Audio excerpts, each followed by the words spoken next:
people who remained.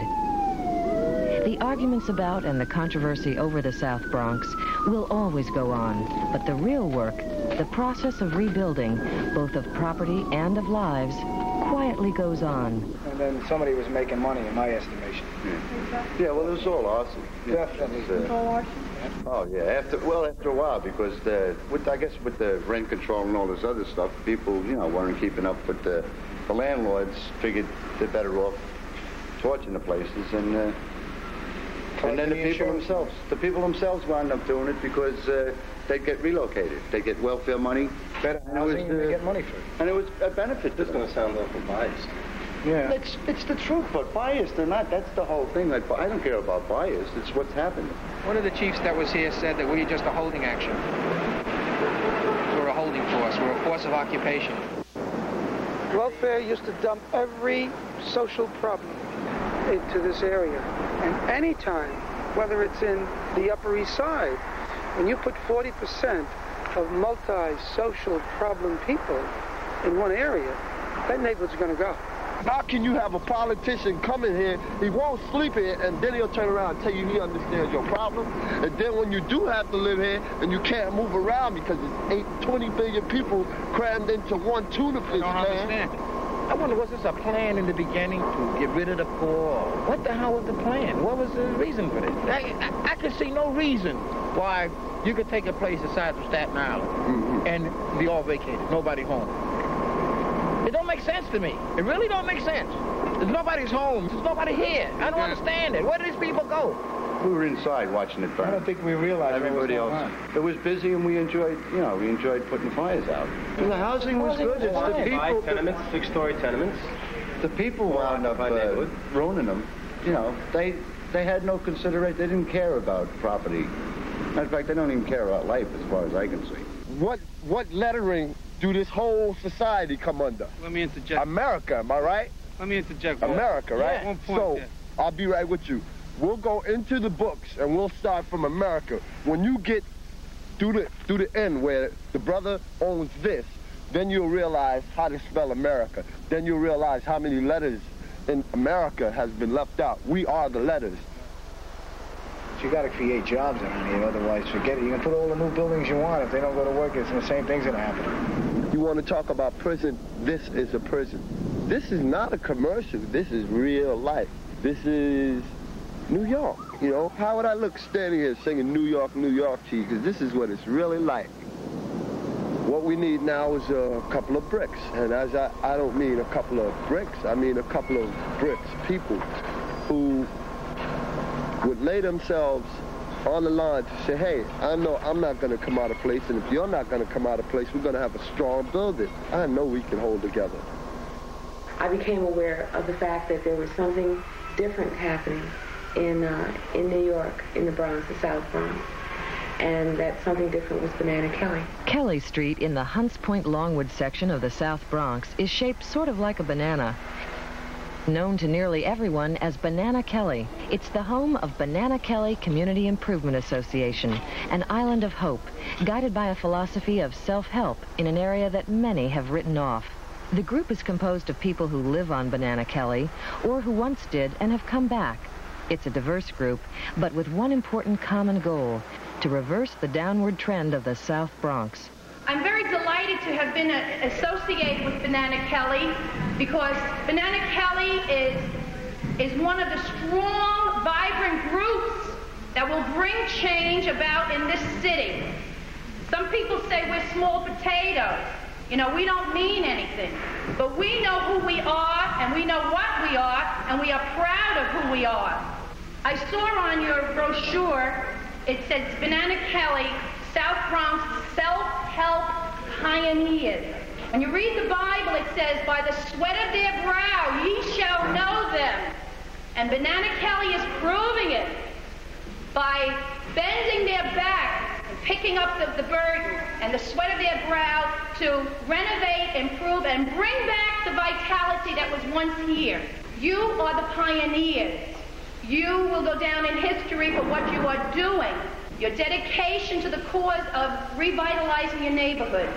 Your commitment here to bring up your children to raise them in this neighborhood and to call it a neighborhood. A lot of people left the ship, and the people who stayed, I think, were the best of the lot. I think took a lot to stay here. Look at it. What do you want to stay here for? Unless you really got that pioneer spirit. Because I see that they're totally committed to an idea that doesn't have to work. When President Carter came up to Charlotte Street and promised funds, et cetera, and the funds were never forthcoming, that in itself, how many people would have been able to keep on going after that? How many people? I mean, that's the biggest man in the country, promising money, and he reneges. And when people say, well, we'll do it in spite of that, I think you have to look at the guts of the people and respect them for it. I work for Banana Kelly Community Improvement Association. The last 3 years, Banana Kelly's idea or purpose in organizing has been to try and save our neighborhood. Save it in a way in which the people that live here will somehow be able to control their housing stock, some of the jobs in the neighborhood, be able to control the neighborhood they live in. Hey, when you work for your own and when you work for yourself, it's different than punching in the clock. I think that's what you're saying. Self-help. I think people realize where they're going to go. You know, this is the city. This is New York. And it's in bad shape right now, but it's the greatest city in the world. They realize that they can make a change. It's just the idea, you know, that that people can take charge. So I think the idea is universal. I didn't want to move, and a lot of people down the block didn't want to move. And we knew that if we had to move, we really wouldn't be any better than where we're at now. So we decided to let's stay. Banana Kelly is involved in a variety of programs: management, sweat equity rehab, weatherization, solar, open space. All this is what I would call Banana Kelly Phase 1. In the spring of '77, we started doing things like block parties and street cleanups, trying to get people down into the street.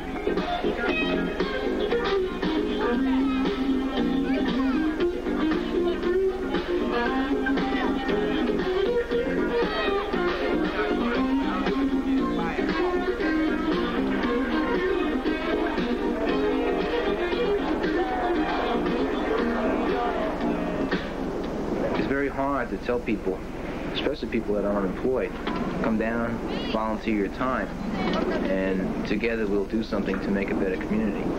I've always been a believer that volunteerism is the basis for freedom, because if everyone just does what they get paid to do, then there's no checks and balances. No business in the world starts out without someone taking a step backwards or investing something of their life in order to proceed forward. So the volunteerism, the volunteer aspect of your initial growth is your investment, and you take that in one hand and say, this is what we've done, and with the other hand you say, can you help us go the next step? Part of the formula involves soliciting help wherever and in whatever form it could be found. Tools and know-how, beyond the capabilities of the homesteaders' do-it-yourself philosophy, were provided by many groups, including the National Guard. Their engineering battalion chipped in with men and machines to help build Banana Kelly's park. The men that were working on this particular project, many of them were born in this area. A lot of them worked and lived in this area in some parts of their lives. The great portion of the men that were working were Hispanic heritage, Negro heritage. They were involved and empathetic soldiers. They understood the problems of the people, and they wanted very much to do whatever they could do to make the life better for the community. So it was very exciting in the beginning. Here we are, a bunch of people working together, saying we're going to save our neighborhood, with no money, with no nothing. For some reason, that seemed to have told people, hey, we are going to do it, we are going to do it, and everybody was out there. It started out as basically two people, myself and Leon Potts, just talking about what the possibilities were for this area and what role, if any, could be played by people in a self-help way. I first got introduced to Banana Kelly through Harry DiVienzo. I used to try to duck him at times, and I said, he's talking so much, I don't want to deal with it, which is too much. And so eventually he started to get away from all that and was really talking about Banana Kelly's group that he was with and how they were taking over buildings, and they wanted to try to set up a homesteader movement or a sweat equity group or some terminologies that I didn't understand at the time. And I said, yeah, Harry. And, we went home the same way. And he says, listen, you're not doing anything. Come by. Come to our meetings and see what it's all about. He says, maybe you want to get an apartment with us, So that rung an ear in mine. I says, yeah, I can use an apartment.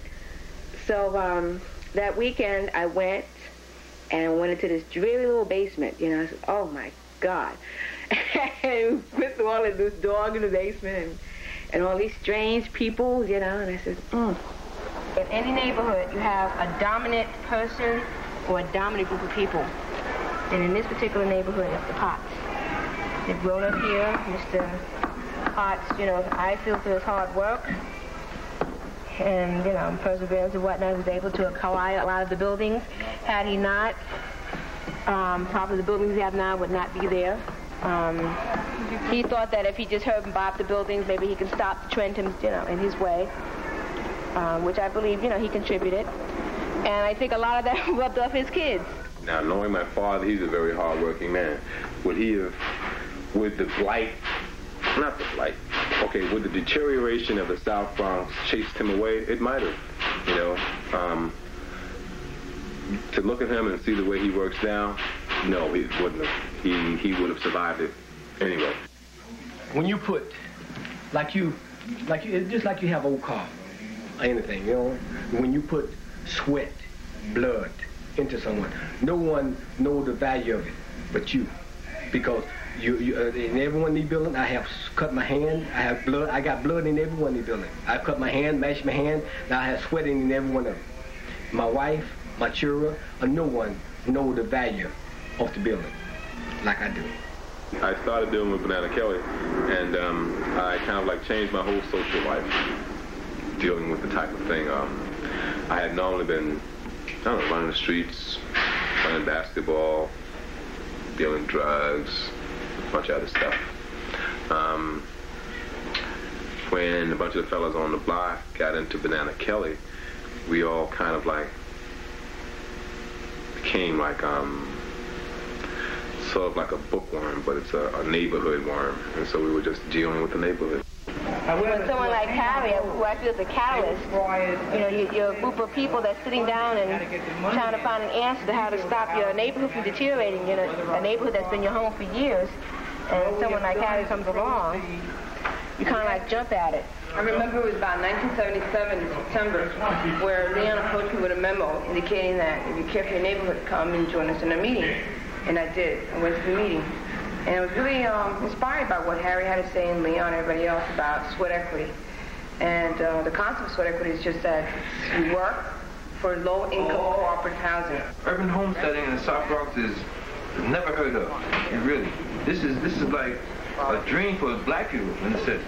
I thought about getting my own house, building it from ground level up, and this is even better. I'm helping the community. I'm doing exactly what I want to do by building something. In theory, almost everyone supports the concept of sweat equity. But after the first blitz of work and sweat, the homesteaders turned around to find another, larger theory threatening their hopes and plans, the theory of planned shrinkage. Planned shrinkage says that New York City should be made into a smaller city than it is, particularly by doing whatever can be done to discourage more poor people from coming into New York City. And therefore, the limited resources of the city should not be used to redevelop areas like the South Bronx or Bed-Stuy or the Lower East Side or East New York. In fact, there should be affirmative steps taken to shrink the city so that the Big Apple becomes a small apple while it retains its big core in Midtown Manhattan. So that we are, in effect, becoming a Latin American city. In Latin America, you have two cities. The central city, which would be like Midtown Manhattan, has very good services and is protected. And then the outer city is abandoned by government and has no service. And this is what New York City is getting to be. Those who realize the trends are trying to preserve a fantasy world in Midtown Manhattan, and they hope that the other parts, as they become black and Puerto Rican, will somehow fend for themselves. I think that is the legacy of the Koch administration for history. Pollyannish of me to say everything's hunky-dory in the South Bronx. It's not, but it's bouncing back. The funding that went into the South Bronx over the last 4 years has basically been the regular funding that the city gets from various agencies of government, state and federal, and its own local revenues, of which we gave the South Bronx its equitable share. We will continue to do that. The city provided fewer funds in its budget this year for sweat equity. I didn't approve of that size of decrease. We had fewer funds overall available because we are increasingly using our community development funds for the in-rem housing program, and I support that. But I think we should have funded sweat equity to a greater amount than we did. I can't tell you the reasons other than the administration set priorities differently than I would have set priorities. Every good thing has its opponents. There was hostility among the real estate people. They didn't like these people. They felt that housing is something they had to make money out of. Sweat equity, there's nothing to buy, nothing to sell. People build this for their own use, and they live there. There's nobody to profiteer on. So why bother? I suppose there's an interesting debate between different housing experts over where sweat equity's place in history belongs. There's a large group of what you would have to call professional community development or professional housing people who say it's an insignificant little drop in the bucket and will never solve our problems. Those are the very same people who brought us the urban renewal program that in massive expenditures of millions of dollars destroyed more housing in a shorter period of time than could be built in the following 2 decades. To those people who learned how to destroy neighborhoods and who also now criticize the sweat equity program as insignificant, I have a very simple answer, which is that at least in a sweat equity project, those people are still there and they are still fighting for their neighborhood. And it really begs the question of what is a neighborhood. Urban renewal planners and the big public planners think neighborhoods are only in block after block terms, and they have been able to destroy more neighborhoods than they have built. The people who espouse and believe in sweat equity believe that a neighborhood is a building and a group of people who, working together, build out from within a building, a block, and create a neighborhood based upon knowing each other, based upon things that tie them together, based upon historic roots to that block. It's not how many units you can build, how quickly. Neighborhoods are people. It can be one building on Banana Kelly all by itself, which is where they started. And today that's a neighborhood. And no big planner would argue that it's anything but a neighborhood today. But they didn't have to tear it down to build it. And they didn't need billions of dollars to make it. It does mean something to everyone to have their own community and stop getting pushed around and letting people push you around. And these kids are really learning. Like, I'm not a kid. I don't consider myself a kid. And, like, I like to see them really learn. And they're learning a lot here. On the right supervision, these type of programs can really work. Well, what this is really all about, and how I see how everybody's like together like a family, trying to build up this community. I just got a beautiful feeling. It just wanted me to strive more into my work and make it, as perfect as I can. Eventually, little by little, I started getting the whole, in my head, the whole picture of the scheme of things, and I became, very proud that I was a part of this group. My place will be representing, okay, that it can be done if you want to be done. All you have to do is just put your heart into it and work hard at it. I think these homesteaders will have a tremendous amount of value in these apartments. I think these apartments will last longer than any typical rental apartment because it's their property. They've worked for it. They will continue to sustain the apartments. They also understand the concept of what it is to really pay your rent, to offset the mortgage. I mean, it involves a lot that would take probably a whole lifetime to explain what I feel about this. But overall, moving into me would be the biggest accomplishment that we, the homesteaders, have ever done in our lives. The reason we're trying to do all these things is to show an example to the rest of the people in the neighborhood that if you just try, okay, to do things for yourselves, you could make a lot better neighborhood. People could grow food and a garden that they could save $300 yearly. Instead of going to buy it from the store, they could buy it, make it right into their garden, and it's easy to be done. If people really want to get done, may do a little sweat, call it a little sweat, but it's easy to be done. What you call helping thyself. We could have gone with the way most parks you see around here are built. We could have gone with asphalt, and we could have gone with chain link fencing. We could have gone with any of the standard details you see in most parks built with public monies. The difference with Banana Kelly, since they were so used to doing their own thing, they wanted their park to reflect the efforts that they had done with the materials they were already familiar with. It was like making a cake out of mud. I think particularly in this time in this country, a time of finite resources, limited dollars, we are going to be relying more and more on movements such as the self-help movement, and that demonstrates itself in many ways, one of which is in housing and community revitalization through neighborhood groups. I think particularly organizations such as Banana Kelly, which take people who feel, who care, who know their neighborhoods, and give them something to be active and committed about, is very important. I think government has a role to play, but government without the sensitivity of the local people will perform less well than they perform with the input from localities and neighborhoods.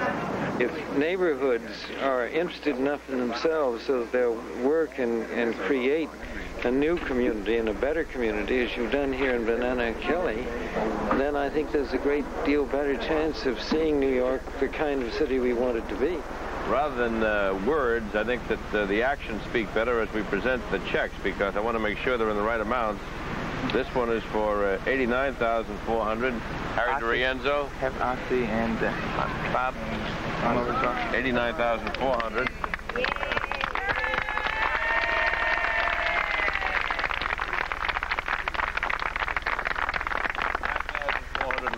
So this is money, by the way, that, as Herman has said, is part of a larger sum. And I well remember when Herman was serving our city as deputy mayor, and we were gathered at the World Trade Center for an important meeting on overall development and what we were going to do about our response to the visits to Charlotte Street and what was going on. And I don't drop into Charlotte Street. I'd rather be here at Banana Kelly. The will of the people and their hopes are what make this urban homesteading movement work. There's been government assistance, but it takes more than money.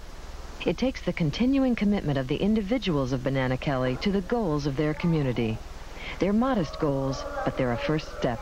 Basically, the parents in this community want the same things everybody wants for their kids.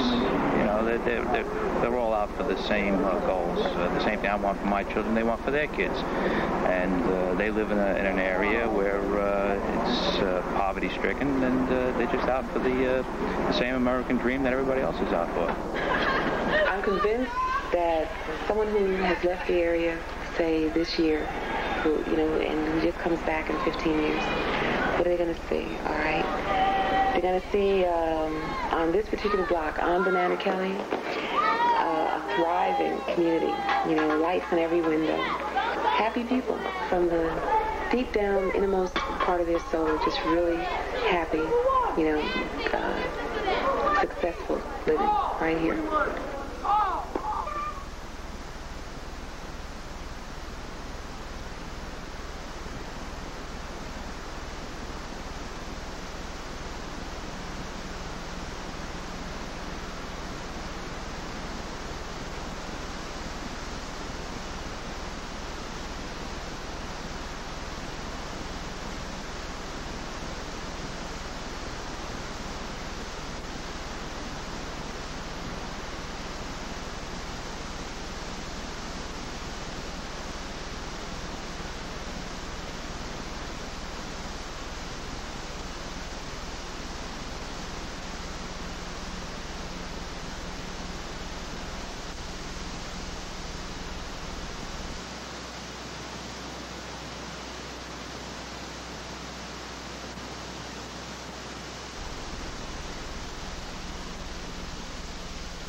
Join us next week for Louie, an immigrant in Greenwich Village, another take from Metricosms here on 13, where Inside Story is next.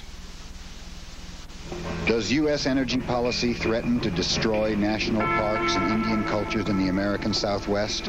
Being so isolated here, it almost seems that the government feels that we're expendable. I would be interested to find out if they're willing to sacrifice me for their air conditioners. I'm Peter.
First overall Women's World Cup champion, and she's a dynamite representative for the U.S. around the world.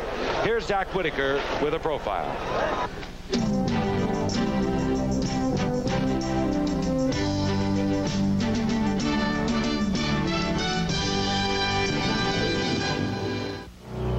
It is almost 4:30 a.m. in Lexington, Kentucky, and in the early morning of bluegrass country, the McKinney household has already awoken. The McKinneys will be out of the house long before dawn to carry on a family tradition. They will go to gallop horses at Churchill Downs, at Keeneland, and at their own horse farm. Well, I grew up pretty much in two separate